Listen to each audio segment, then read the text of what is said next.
तो सोचिए, वेस्ट बंगाल का एक छोटा सा शहर और वहां दो दोस्त, और उम्र उम्र इतनी भी नहीं कि वोट दे सके। चलिए आज देखते हैं कि कैसे इन दोनों ने सिर्फ सोशल मीडिया और एक पारंपरिक नाश्ते के दम पर एक ऐसा बिजनेस खड़ा कर दिया जो बड़े बड़ों के लिए एक मिसाल बन गया।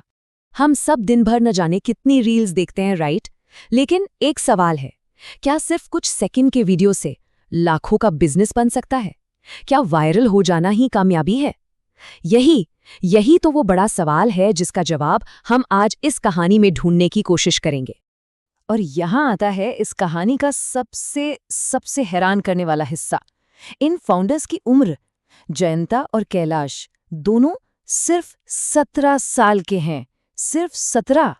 सोचिए जरा, जिस उम्र में ज्यादातर स्टूडेंट्स बोर्ड एग्जाम के टेंशन में होते हैं ना, उस उम्र में ये दोनों एक पूरी कंपनी चला रहे थे। तो सवाल ये है कि ये सब शुरू कैसे हुआ? किसी फिल्म की तरह ही इस कहानी की शुरुआत भी बड़ी सिंपल सी थी। बस दो दोस्त थे और एक आइडिया, एक ऐसा आइडिया जिसने उनके ब्रांड शुद्ध स्वाद को जन्म दिया।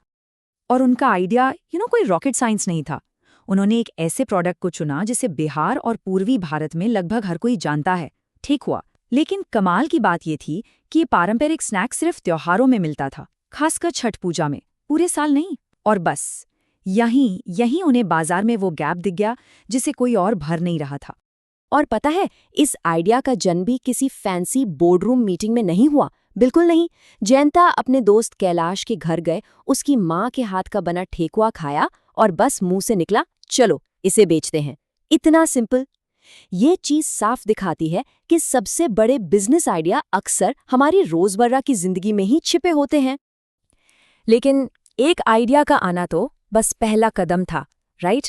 असली कहानी तो इसके बाद शुरू होती है, संघर्ष की, मेहनत की और उन त्याग की जो इन दोनों ने इस सपने को सच करने के लिए किए। उनकी शुरुआत बिल्कुल जमीनी स्तर पर हुई, मतलब अपने घर की रसोई से ठेकुआ बनाने से लेकर हर एक ऑर्डर को खुद हाथ से पैक करने और उस पर एक्सपायरी डेट लिखने तक हर काम उन्होंने खुद किया। सोच के देखिए, कोई बड़ी टीम नहीं, कोई फैंसी ऑफिस नहीं, सिर्फ दो दोस्त और एक बहुत बड़ा सपना। लेकिन इस सफर में सिर्फ मेहनत नहीं थी, बड़े बड़े व्यक्तिगत त्याग भी करने पड़े। और एक फाउंडर का फैसला, वो इस कहानी का शायद सबसे भावुक हिस्सा है। ये कैलाश के अपने शब्द हैं। अपने परिवार की आर्थिक मदद करने के लिए और बिजनेस को पूरा समय देने के लिए उन्होंने 10वीं क्लास में ही पढ़ाई छोड़ दी। एक समय था जब वो रेलवे स्टेशन पर पानी की बोतलें बेचते थे। इससे अंदाजा लगाया जा सकता है कि इस बिजनेस को बनाने के लिए उन्होंने क्या कुछ दांव पर लगाया था। तो इतना संघर्ष, इतने त्याग, इन सब का नतीजा क्या निकला? क्या उनकी मेहनत रंग लाई? अब बात करते हैं उन आंकड़ों की जो इस कहानी को एक बिल्कुल नया मोड़ देते हैं। और आंकड़े वाकई चौंकाने वाले हैं। सिर्फ 6 महीने में, और वो भी बिना किसी बाहरी इन्वेस्टर के, 21 लाख रुपए की बिक्री। और इससे भी बड़ी बात, 35% का प्रॉफिट मार्जिन। ये इस इंडस्ट्री में बहुत बहुत अच्छा माना जाता है। और ये सब हुआ सोशल मीडिया के दम पर, जहां उनके 3 लाख से ज्यादा फॉलोअर्स हैं। लेकिन इन सब में सबसे कमाल की बात, 90% बिक्री सीधे उनकी अपनी वेबसाइट से हुई। इसका मतलब कोई बिचौलिया नहीं, सीधा अपने ग्राहकों के साथ एक रिश्ता बनाया उन्होंने। तो इसी सफलता के आधार पर वो इन्वेस्टर्स के सामने एक बड़ी मांग लेकर पहुंचे। अपने बिजनेस को अगले स्तर पर ले जाने के लिए उन्होंने 10% हिस्सेदारी के बदले 1 करोड़ रुपए की मांग की। लेकिन उनका लक्ष्य सिर्फ पैसा कमाना नहीं था। नहीं, उनके दिमाग में एक बहुत बड़ा विजन था, एक ऐसी सोच जो सिर्फ ठेकुआ बेचने से कहीं कहीं आगे जाती थी। जरा उनकी सोच देखिए, कितनी बड़ी है। एक घर की रसोई से शुरुआत करके भारत का नंबर 1 पारंपरिक स्नैक ब्रांड बनना चाहते थे। एक ऐसी कंपनी जिसकी अपनी आधुनिक फैक्ट्री हो और जिसका सामान पूरे देश में मिले। उनका सपना सिर्फ ठेकुआ नहीं था, बल्कि भारत के हर कोने के जो भूले बिसरे स्नैक्स हैं ना, उन सबको एक राष्ट्रीय मंच देना था। और ऐसा नहीं कि ये सिर्फ एक सपना था, उनके पास इस सोच को हकीकत में बदलने का एक साफ प्लान भी था। वो इस निवेश का इस्तेमाल अपनी प्रोडक्शन क्षमता बढ़ाने, मार्केटिंग करने, नए प्रोडक्ट्स लॉन्च करने और हाँ, ऑफलाइन बाजार में उतरने के लिए करना चाहते थे। तो उनकी कहानी, उनके नंबर, उनकी सोच, सब कुछ बहुत प्रभावशाली था।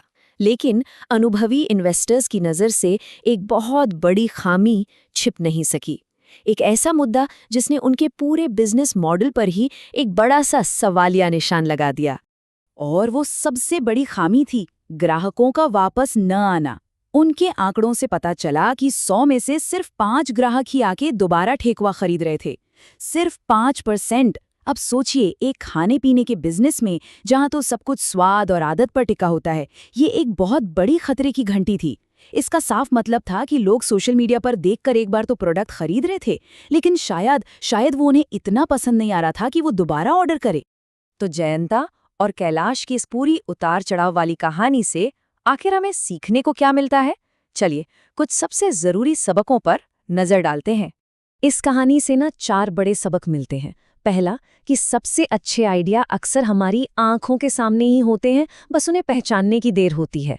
दूसरा, आज के दौर में सोशल मीडिया सिर्फ मनोरंजन नहीं है, ये एक जीरो बजट मार्केटिंग मशीन है। तीसरा, जुनून और त्याग किसी भी बिजनेस की नींव होते हैं।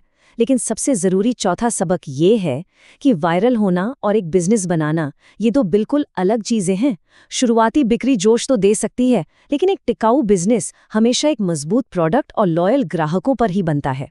शुद्ध स्वाद की कहानी एक शुरुआत है।